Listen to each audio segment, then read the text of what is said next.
Šta ima carke? 5 sati starije ulje. Sad ću da napravim serijal tutoriala u koji ću vam detaljno da objasnim, znači za Raju koja se nikad nije susretala s ovim, kako da se brinete o svom računaru. Pošto je detaljno, bit će neki 5-6 epizodica i u ovoj prvoj ću vam objasniti kako da očistite vaše kućište od prašine. Carke moje, evo možete vidjeti kako izgleda jedan malo stariji računar. Ovo ovdje vam je ventilator procesora, ispod njeg se nalazi procesor, pločice od RAM-a, grafička kartica, napojna preko koji računar dobija struju, 2 CD-ROM-a. Sad, prije nego što krenemo sa čišćenjem centralne, izvadit ćemo pojedine dijelove koji izuzimaju dosta prostora, tako da se malo olakšamo posao. Prvo ćemo da izvadimo ovo kablo od struje, ono vam napaja vaš procesor. Ne malo približi kamercu. Znači ima ovdje jedan pražić mali, stisnete ga i onda čupate. Evo vidite kako izgleda. Izvučite. Sad bez njeg možemo odvrnuti grafičku. Imate ovdje vaš mali šarafić, njega treba odvrnuti.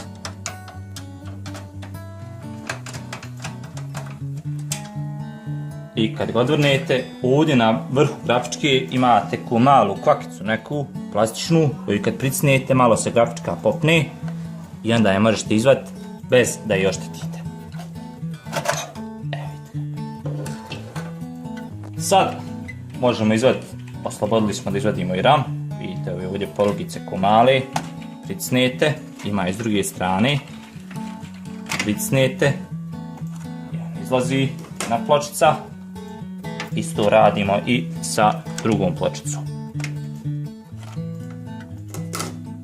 Kad vadite procesor, nek se namjerno ostavio zadnjeg, zato što on nekad zna malo speći ovi vragovi oko ventilatora i plastikice, znači plastikicu malo zaokrenete pa i onda izvučite. Isto tako zaokrenete pa izvučite, tako sa sve 4 i izvučete od njenog ventilatora, dakle dobija napajanje. Izvučite kablo. Izvučite i ovo da vam ne smeta od ovog ventilatora gdje kruži zrak kroz vašu centralu. Izvadite polako, osjećajno. Eto, možete da vidite.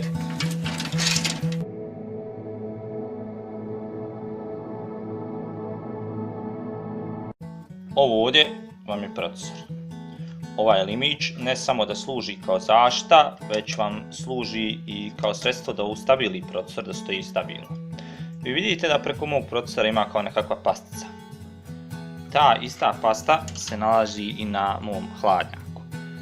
Zadatak ove paste je da preuzima toplotu sa mog procesora i prebacuje na hladnjak. Međutim, svaki period, jednom u 6, 7 do 8 mjeseci, vaša pasta će se skoriti i izgubit će svoje svojstvo i vi ćete je morati zamijeniti.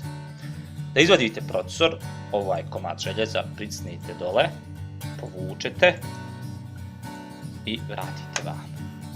Dignete i sad vi možete izvaditi procesor.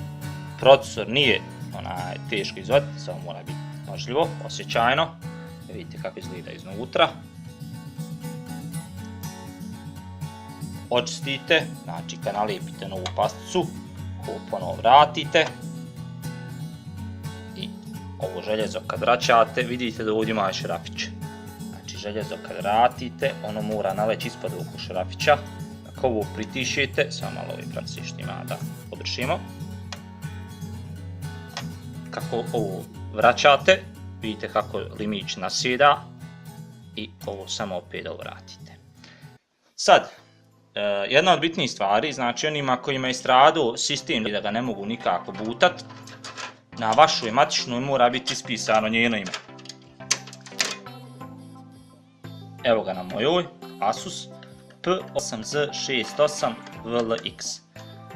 Ovo ime je bitno jer svi integrisani dijelovi koji su na vašoj matičnoj, preko njih možete da nađete drajvere, jer proizvođač vaše matične dužan je da vam besplatno dostavi te drajvere, te BIOS kao update za vašu matičnu. Integrisani dijelovi su oni dijelovi koji, recimo na primjer, ja znam da moja grafička nije integrisana, tako što je imam, kupio sam je fizički, evo je vidite, skidali smo je i na njoj ovdje ne vidi se, piše sitnim slovima koja je ona i pomoću toga ja znam koja je ona marka, tip AD6770 THM. A vam sa strane, idemo malo u stranu, kao što vidite, kao zvučnu koristim ovaj zeleni ulaz, kao mrežnu koristim ovaj ulaz. Kao možete vidjeti, svi dijelovi su spojeni s matičnom i ne mogu biti odvojeni. To znači da su oni integrisani. Ja kad budem tražio drajvere, znači mrežnu karticu i za zvučnu ću tražiti preko matične. Devastatori, pošto je u centralnoj ostalo još par nekih kablića, da ti sad budi ljubazan pa nam objasni zašta koji služi i ostali sitnice oko njih. Evo ovako, vidite ovdje puno kablova, normalno svako će se izgubiti ovdje ako ne zna šta. Evo ovako, kao što vidite napojna jedinica, ona napaja svaki dio i matičnu sa strujom. Ovaj znači kako se zove, znači procesorski kabel. Znači ovo je 8-pinski kabel i on napaja procesor, kao što vidite ovdje. Evo ga. I ovo je unutar. Idemo dalje. Glavni isto kabel jeste ovaj koji napaja matičnu 24-pinski kabel. Znači ovo je veliki, njega ne možete promašiti. On napaja znači čitavu matičnu ploču. Idemo dalje. Kao što vidite ovdje imamo dosta znači kabela. Ovo je bijeli na početku, to su znači SATA kablovi. Ova ploča podržava znači dvije vrste SATA kablova, SATA 6 i SATA 3. Imate dva naziva, SATA 6 i SATA 3 ili SATA 2 ili SATA 3. Znači se zove i SATA 6 i SATA 3, a SATA ova dole se zove znači SATA 3 ili SATA 2. Znači tu se malo ljudi pogriješi. Naravno ovi plavi su brži, 6 je brži od 3 normalno. Znači u ovom slučaju bili su slabiji od plavi. Znači tu napajate svoje znači optičke uređaje, tu su ovi ovdje, znači tu su DVD playeri ili Blu-ray playeri, napajate svoje hard diskove ili SSD diskove, sve zavisi šta imate ovdje. Znači uvijek napajate na brži. Kako bi optički uređaj ili hard diskove radili, treba im normalno struja. Sad znači pokažu, ovo su znači SATA kablovi struja. Tako i ja zovem. Znači oni dolaze uz naponu ili posebno ako imate modularno napajanje. Samo ni znači spojite naponu ili izvučete iz napona i samo uključite. Tu su znači SATA priključci. Prije se to zvalo PATA ili staro veliko kablo koje je bilo ogromno i to su bili znači sporiji dijelo. Sad je to malo modernije, malo fleksibilnije, neće se poderati, može više stati, pa su nazvali SATA kablo. Kaž rukom odakle idu i dok. Znači, SATA kablo, evo jedno SATA kablo. Kaž prstom odakle počne odakle. Ovdje znači.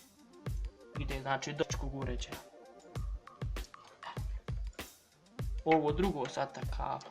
Kaž opet prstom odakle počne. Znači odavde ide do ovdje. Tako isto. Ove znači naponske SATA, oni dolaze iz napojne jedinice. Znači oni izlaze, vi njih znači uzimate, evo i oni se sve križaju i uključujete. Već posebna napomena ima znači skuplje napone koji imaju modularno napajanje, znači one se znači priključe, dođu sve lijepo sastavljeno.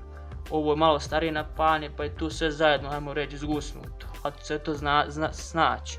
Znate kako izgleda i šta znači i šta mu je funkcija.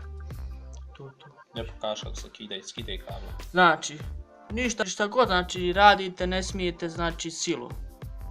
Znači imate ovdje gore, da pokažem ovdje. Imate ovo kao dugmić, pritisnete, izađe. Tako i ovaj ovdje. Svaki on ima od svojih dugmića. SATA naponno kabel, znači njega uvijek uhvatite ovako malo sa strane, pošto ona nema tu dugme kovu. I samo ga znači ovako malo lijevo desno skidate i prema sebi vučete. Znači svojom silom i ono će se skinuti. Tako isto kad stavljate. Malo desno, malo lijevo i tu i tu. Znači ne smijete ništa silom jer može doći do pucanja ovih konektora, kasnije može oštetiti se hard disk ili optički disk. To je to.